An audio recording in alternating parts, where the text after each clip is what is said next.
गुरुर्ब्रह्मा गुरुर्विष्णु गुरुर्देवो महेश्वरा गुरुर्साक्षात् परं ब्रह्म तस्मै श्री गुरुवे नमः। नीलाम्बुजश्यामलकोमलाङ्गं सीतासमारोपित्वामभागं पानो महाशायचारुचापं नमामि रामं रघुवंशनाथम्।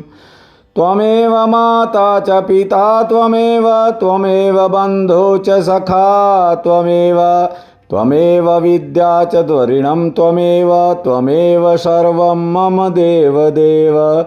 वासुदेवसुतं देवं कंसं चानुर्मर्दनं देवकी परमानन्दं कृष्ण वन्दे जगद्धाम।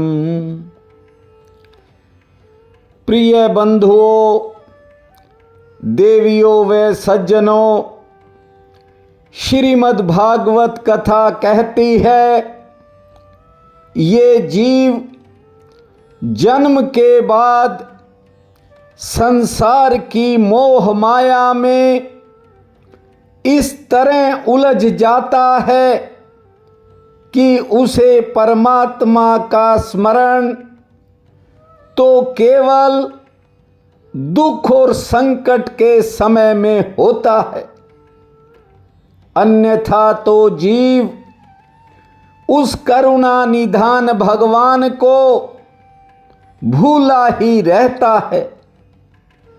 कथा कहती है जिस परमात्मा ने हमें ये शरीर दिया, सब कुछ दिया, उसे मत भूला करो।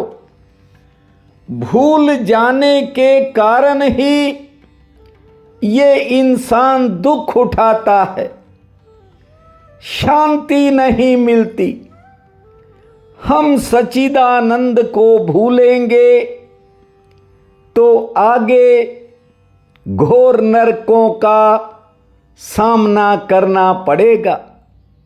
और यदि जीव भगवान की शरण ले लेगा तो आगे के दुखों से बच जाएगा।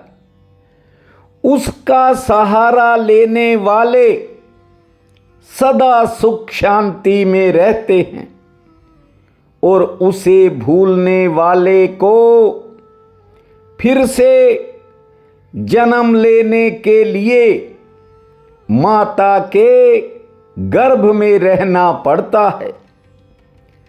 जैसे भट्ठे में ईंटों को पकाया जाता है, ठीक वैसे ये जीव जब दोबारा जन्म लेता है तो 9 महीने तक मां के गर्भ में उसे जठराग्नि से पकना पड़ता है। 9 महीने तक लगातार ये जीव रक्त कुंड में पड़ा रहता है। गर्दन में पैर फंसे रहते हैं और हाथ जोड़कर पड़ा ही रहता है।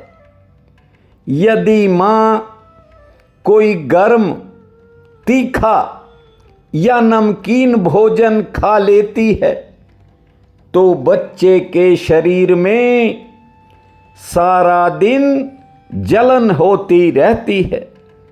जानते हो, उस गर्भ रूपी कुएं में उल्टा लटका रहता है, सिर नीचे की तरफ, पैर ऊपर की तरफ होते हैं।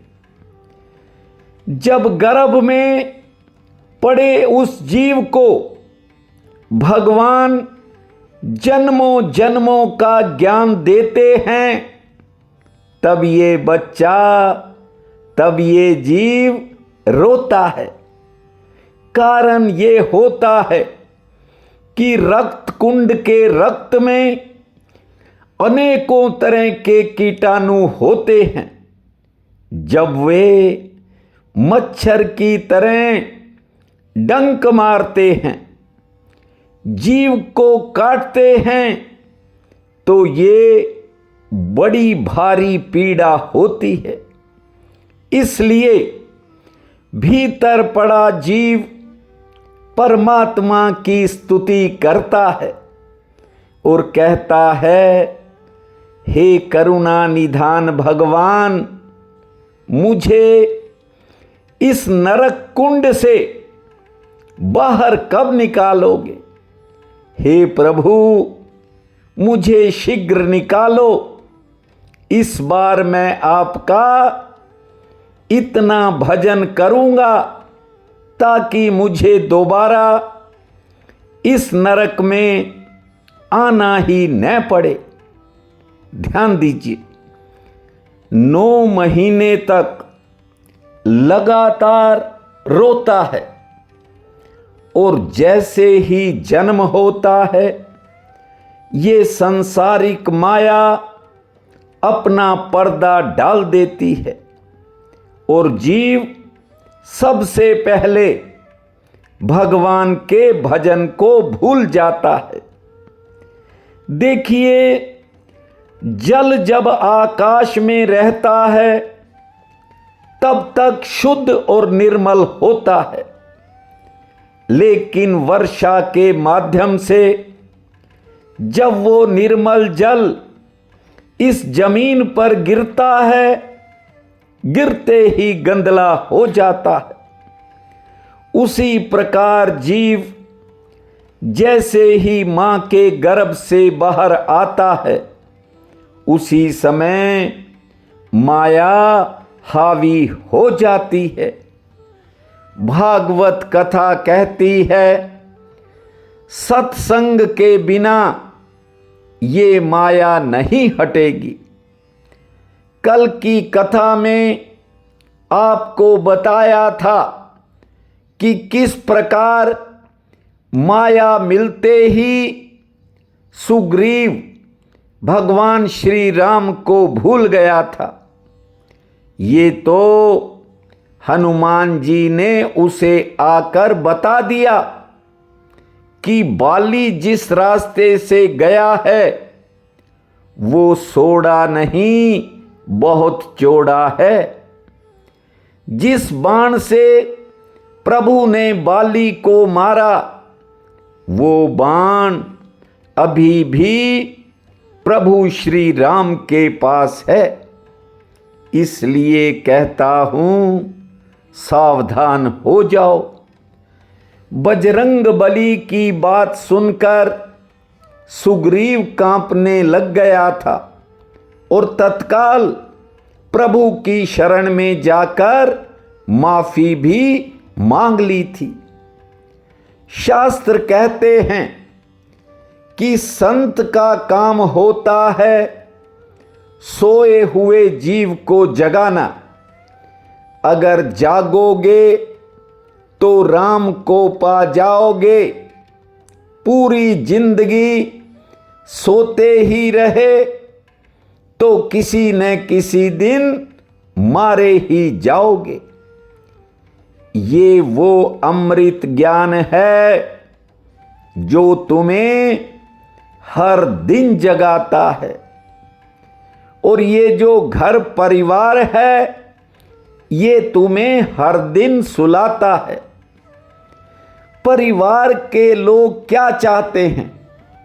बस कमा कर लाओ, कहीं से भी लाओ, कैसे भी लाओ। जानते हो, पहले ये मशीनें नहीं होती थी। तेल निकालने वाला तेली कोल्हू के बैल लगाता था और फिर बैल की आंख पर पट्टी बांध देता था।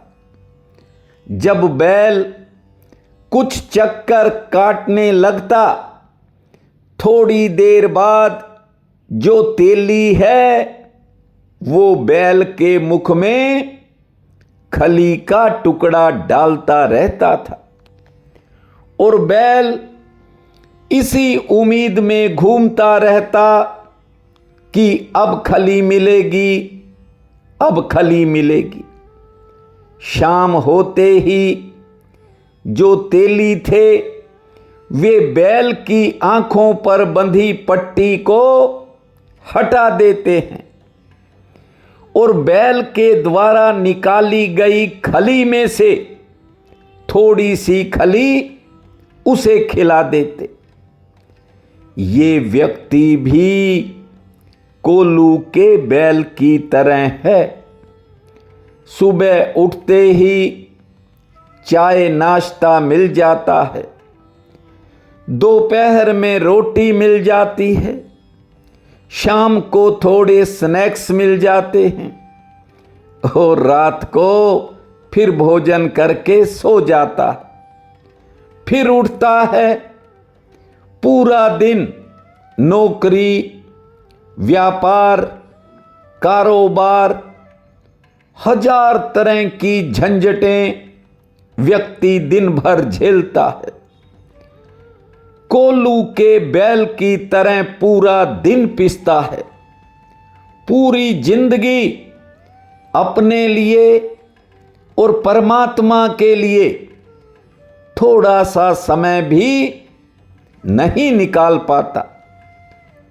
परिवार के प्यार की पट्टी आंखों पर बंधी रहती है और वासना के सुख को खली की तरह खाता रहता है। व्यक्ति बैल की तरह अंधा होकर पूरी जिंदगी लगा ही रहता है। इसलिए भागवत कथा कह रही है, अब भी समय है, जाग जाओ और कुछ समय भजन में लगाओ। श्री कृष्ण गोविंद हरे मुरारी, हे नाथ नारायण वासुदेवा। श्री कृष्ण गोविंद हरे मुरारी, हे नाथ नारायण वासुदेवा। हे नाथ नारायण वासुदेवा, हे नाथ नारायण वासुदेवा। श्री कृष्ण गोविंद हरे मुरारी, हे नाथ नारायण वासुदेवा।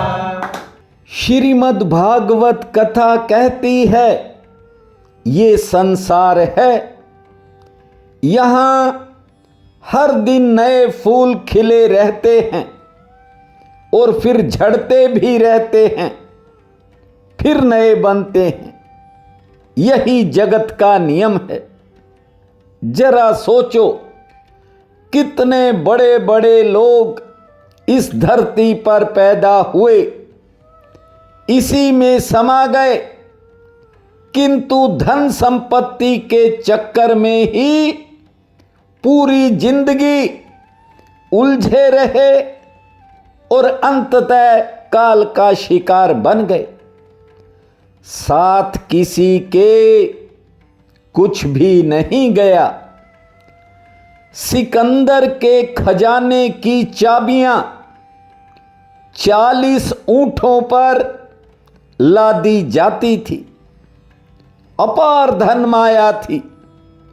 सिकंदर ने अनगिनत लोगों को मौत के घाट उतारा होगा। अनेक अबलाओं का शील हरण करवाया होगा।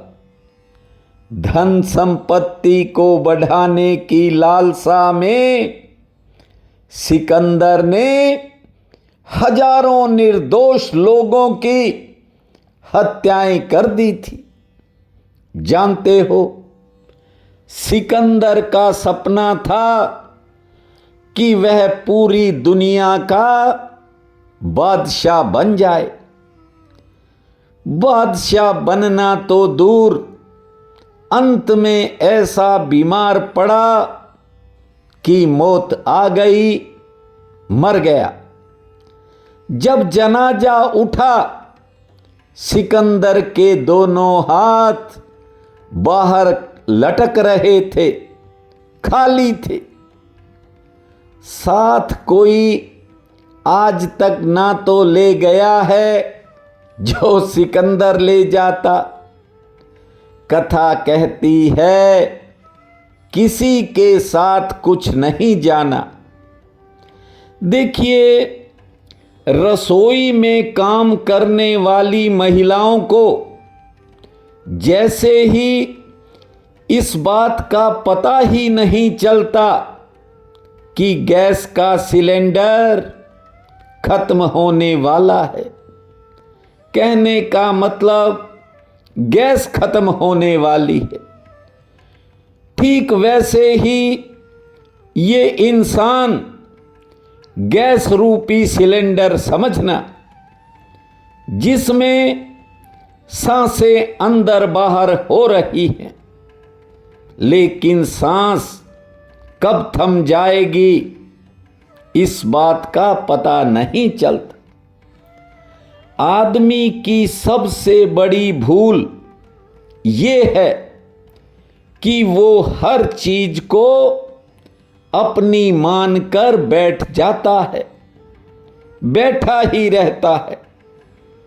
जीव को परमात्मा धरती पर इसलिए भेजता है कि कुछ दिन खेल तमाशा देख ले, लेकिन इंसान तो एक दिन खुद तमाशा बन जाता है। आप तमाशा मत बन जाना, ये दुनिया तमाशा देखती है, ये किसी की अपनी नहीं है, ये तो सराय है। सराय का सामान सराय में ही रहता है, धर्मशाला का सामान धर्मशाला में रहता है। यात्री आता है, आराम करके खाली हाथ चला जाता है। कपिल भगवान ने अपनी माता देवहूति से अंत में एक महत्वपूर्ण बात कही थी, आप भी ध्यान से सुनिए। कपिल भगवान कहते हैं, माता, इस संसार से जितनी जल्दी मन को हटा सको हटा दो, सत्संग में डूब जाओ। जब सत्संग में ध्यान लगने लग जाए तब समझ लेना कि माता आप अखंड शांति की तरफ बढ़ रही हो। माता ने प्रणाम किया है, हे प्रभु, आपने हमारे भीतर ज्ञान की ज्योति जला दी। इस शरीर में कुल 25 तत्व हैं, ध्यान से सुनो। शरीर में कुल 25 तत्व हैं, जिनमें से 24 का सीधा संबंध इस प्रकृति से है, जिसमें 5 महाभूत, 10 इंद्रियां, 5 विषय और मन, बुद्धि, चित्त, अहंकार। ठीक से समझो, ये शरीर के 24 तत्व हैं, जिनका संबंध प्रकृति से है, और 25वां तत्व है चेतना, जो परमात्मा का स्वरूप है। भागवत कथा कह रही है कि परमात्मा का चिंतन करते करते ये आत्मा भी परमात्मा का स्वरूप हो जाती है। जैसे नदी जब समुद्र से मिलती है तो वह भी समुद्र ही हो जाती है, ठीक वैसे ही प्राणी जब परमात्मा के साथ हो जाता है तो वह भी परमात्मा का स्वरूप बन जाता है। कपिल भगवान माता देवहूति को ज्ञान का उपदेश देकर गंगा सागर में चले जाते हैं और माता देवहूति ईश्वर के चिंतन में लग जाती है। ध्यान दीजिए, माता देवहूति परमात्मा के ध्यान में इतना डूब गई कि जगत को तो भूल ही गई।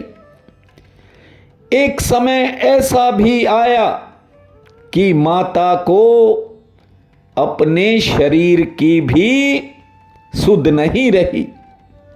जानते हो, ऐसी स्थिति हो गई थी, माता देवहूति के शरीर पर दासियां कपड़ा लपेट दें तो ठीक है, उनके मुख में कुछ डाल दें तो ठीक है, अन्यथा माता तो शांत ही रहने लग गई।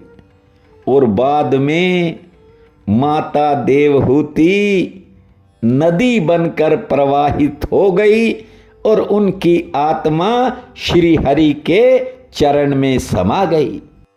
हरि शरणम हरि शरणम हरि शरणम हरि शरणम हरि शरणं हरि शरणं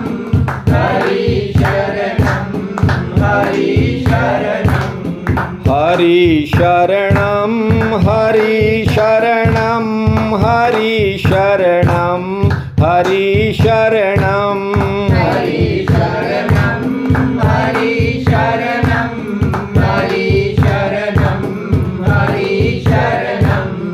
हरि शरणम हरि शरणम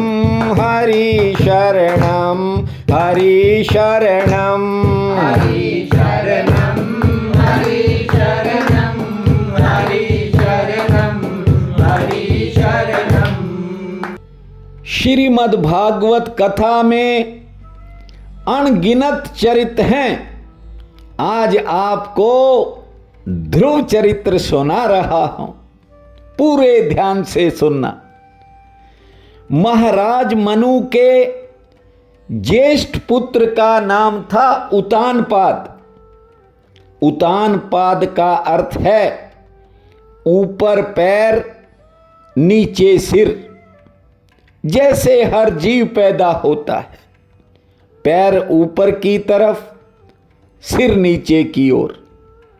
ध्यान से समझो, यहां सब उतानपाद हैं।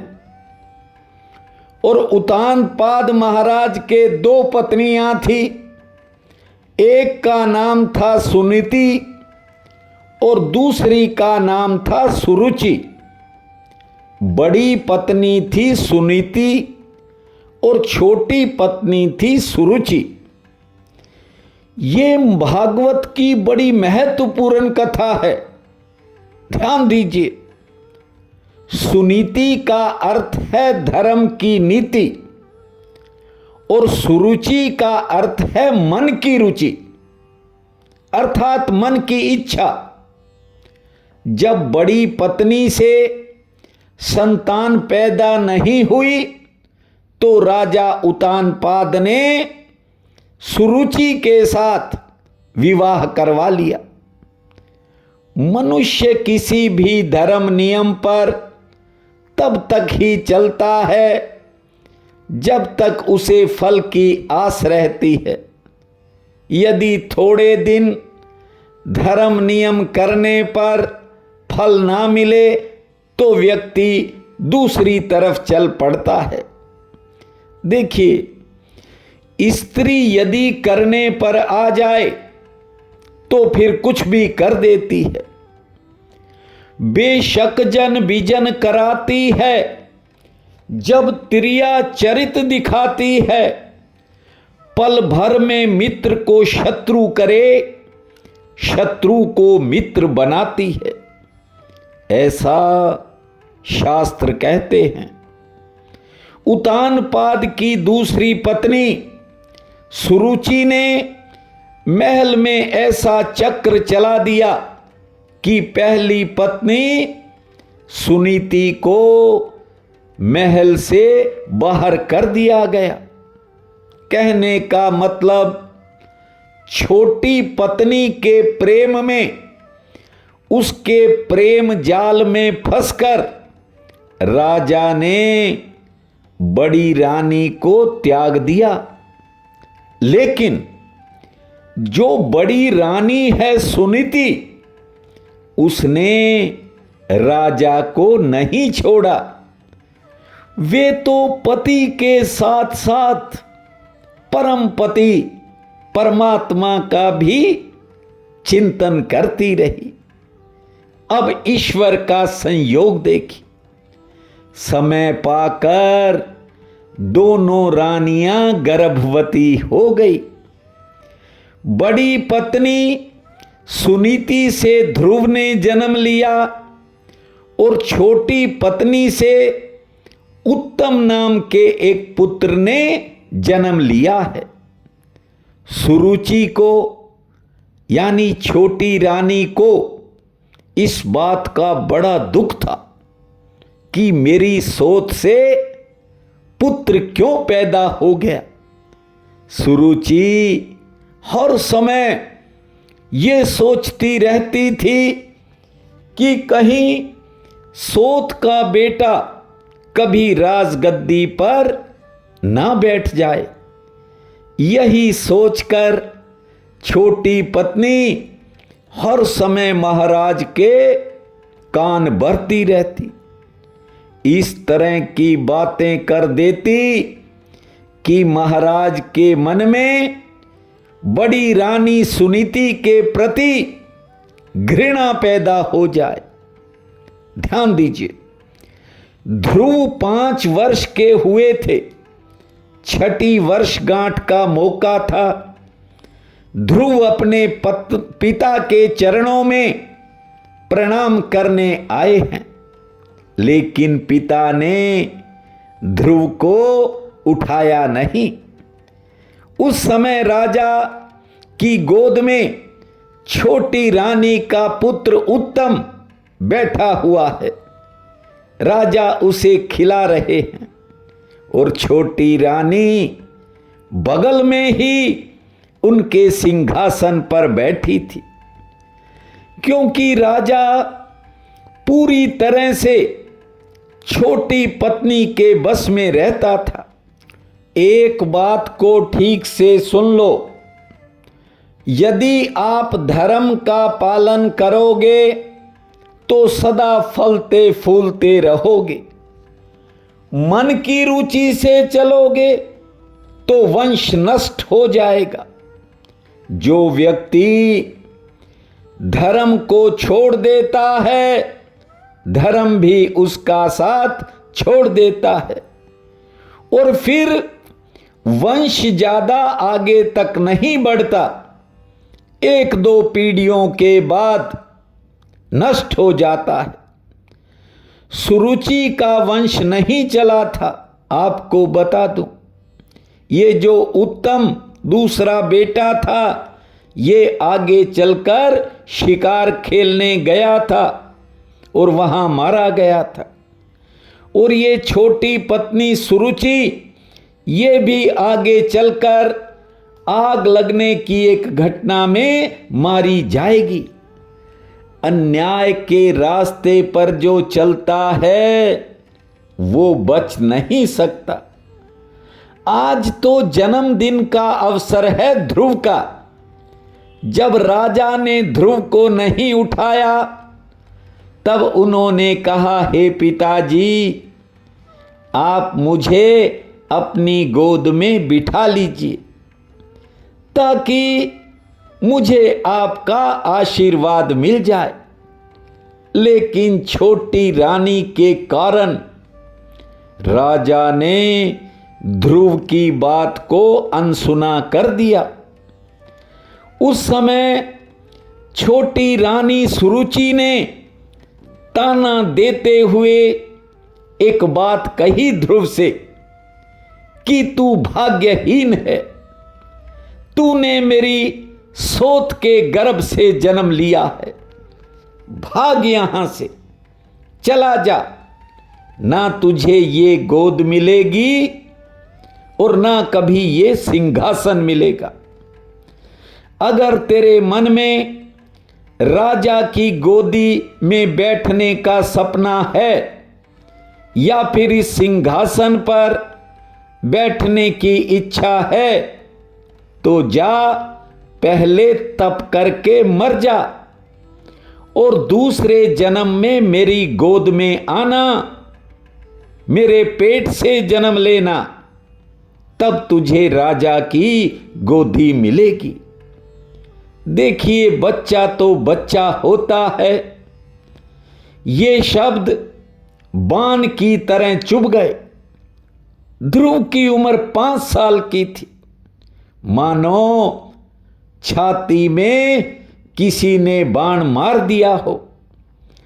ऐसी पीड़ा उस समय ध्रुव के हृदय में हुई।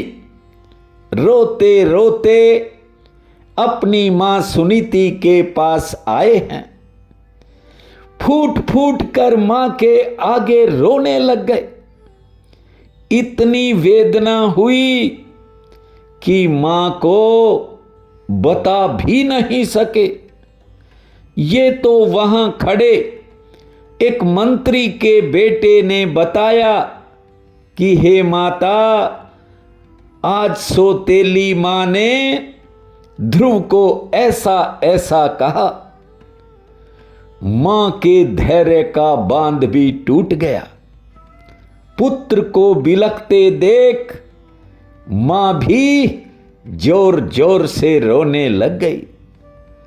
सुनीति ने सोचा कि इस छोटे से बालक ने क्या बिगाड़ा था, इस बच्चे को इतना क्यों सताया गया। रोती हुई मां ने कहा, बेटा, जो उन्होंने किया सो किया, लेकिन तुम किसी का बुरा मत सोचना। हमने अपने पिछले जन्म में कुछ ऐसा किया होगा जो हमें इस जन्म में भोगना पड़ रहा है। ध्रुव तो बच्चा था। जानते हो मां से क्या पूछा? हे मां, आप महाराज की पत्नी हैं या नहीं? और हैं तो आप महाराज के बगल में क्यों नहीं बैठती? महाराज आपको बगल में क्यों नहीं बैठाते? हे मां, क्या मैं उनका पुत्र नहीं हूं? मां ने कहा, नहीं बेटा, तुम उन्हीं के पुत्र हो। ध्रुव ने कहा, फिर महाराज उत्तम को क्यों गोदी में बिठाए रखते हैं, मुझे क्यों नहीं बिठाते? हे मां, मुझे भी पिता की गोद चाहिए, मुझे भी गोद चाहिए। कहते कहते रोने लग गए, तड़फने लग गए। मां हो तो सुनीति जैसी। जानते हो, सुनीति ने अपने रोते बिलखते 5 साल के बेटे से क्या कहा?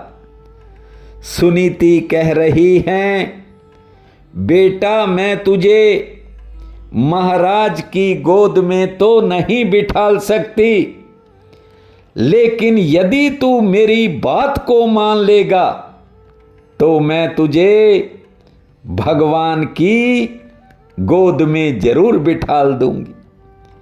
इसे मां कहते हैं। देखिए, जो मां जन्म देकर अपने पुत्र से भजन न करवा पाए, वो तो जन्म देने के बाद भी बांझी है। इसलिए देवियों, सदा अपने बच्चों को भक्ति सत्संग का पाठ पढ़ाया करो, भजन में उनका मन लगाया करो। ये जीवन यूं ही बीत जाएगा। इस माता सुनीति का 5 साल का बेटा ध्रुव कैसे राज करेगा, कैसे दुनिया में यश कमाएगा, आगे की कथा आप सुनकर हैरान रह जाओगे। किंतु ये कथा आपको कल सुनाएंगे। अब 2 मिनट हरि का गुण गाएंगे। गोविंद मेरो है, गोपाल मेरो है,